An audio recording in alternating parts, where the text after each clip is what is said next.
Kung naay open letter para sa bana, kini open message para sa ilaha. Hello, hello! Spoken poetry na punta para sa mga bana. Bana, higugmaa ang imong asawa.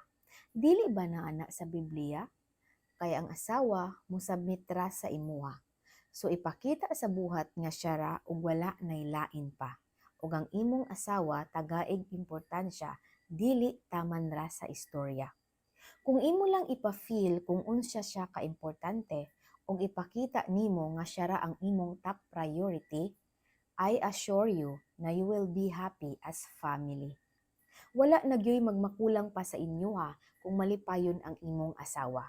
Maybe na ay mga ginagmay na problema, pero dili na makatandog sa inyo ha as mag-asawa.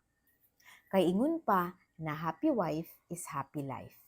Dili man tanan conflict mawala, at least dili na siya stressful, unya ang inyong marriage maging successful. Maong kung gusto nimo magpuyo ng happy ug peaceful, i-love ang imong asawa ug be faithful. Ug labaw sa tanan, put God at the center and be prayerful.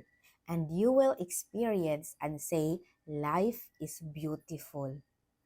Kay walay asawa nga tarong na magbagutbot ug magpabadlong kung ikaw magbinuotan ug magtinungnong.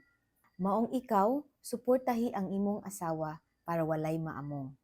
Ayaw ibaylo ang imong asawa sa bisyo ug imong mga barkada. Mas maayo pang mag-spend ka og quality time sa iya, labaw sa tanan taga isyag pampagwapa.